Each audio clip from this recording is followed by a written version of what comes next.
Some groups of Americans are feeling the effects of a slowly recovering economy more than others. According to the Bureau of Labor Statistics, people without college degrees and Black women are getting left behind as the U.S. economy tries to come back from the pandemic recession.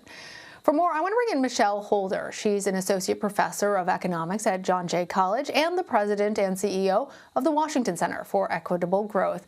Great to have you with us, Michelle. So there were some high hopes for a return to normal this fall, but by multiple benchmarks, the economy is still struggling to recover. Tell us why that is.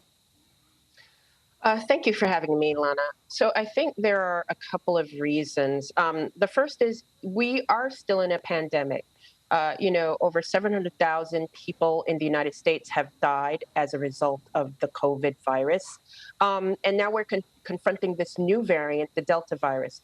So it's really difficult to get quickly back to business as usual. One likely reason for the slow recovery is that the coronavirus pandemic has made already challenging jobs and often bad quality jobs even more difficult. For example, caregivers, paid caregivers in general, among them home health aides, childcare workers, nursing home staff. These jobs tend to be poorly paid and are likely to experience precarious working conditions.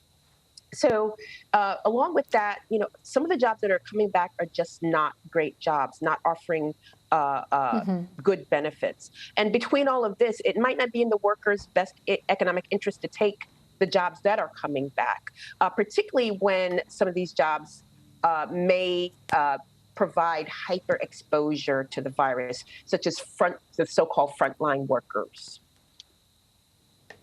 I was going to ask you to help reconcile all of the job postings that we see in windows of shops, of fast food restaurants, et cetera, with the statistic that we're learning that Americans without college degrees are disproportionately struggling to find jobs. What's going on there?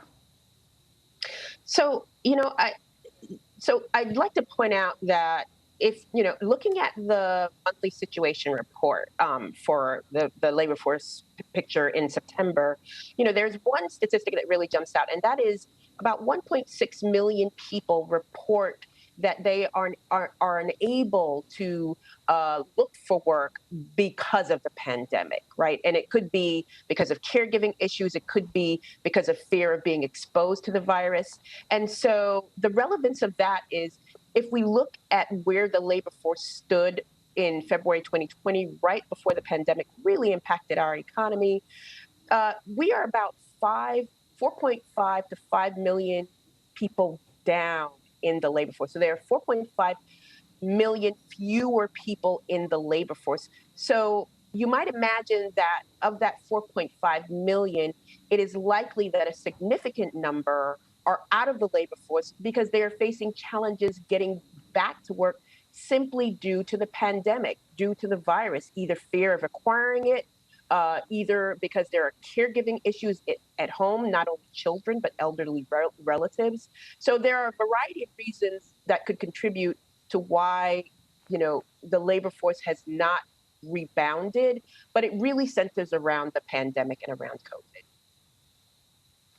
And I'm glad you brought up the child care issue because we also know that Black Americans, particularly women, have been hard hit by trying to find jobs now, and that part of that reason is also child care and how much the pandemic has disproportionately affected people of color, and particularly has killed, in many cases, parents, grandparents, and others who folks used to count on for child care, and that those resources don't exist anymore.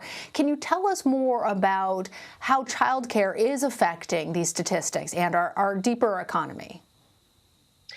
Yes, the child care sort of crisis is really affecting what we're seeing in terms of how the labor market is unfolding in a very significant way.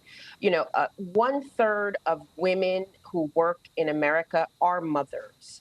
And when we sort of disaggregate that by race and ethnicity, one of the things that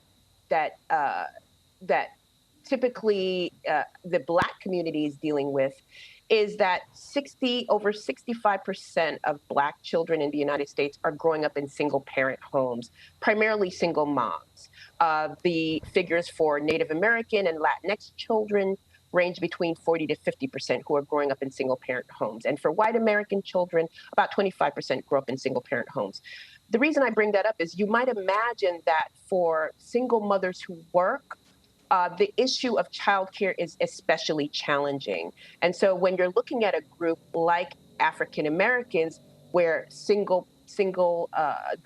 rate of children growing up in single parent homes, as I said, predominantly single moms, is much higher than for other groups, you have a recipe for challenges, particularly when the caregiving sector, our nursing home facilities for our elderly relatives, child care centers for our children, those sectors have contracted over the course of the pandemic.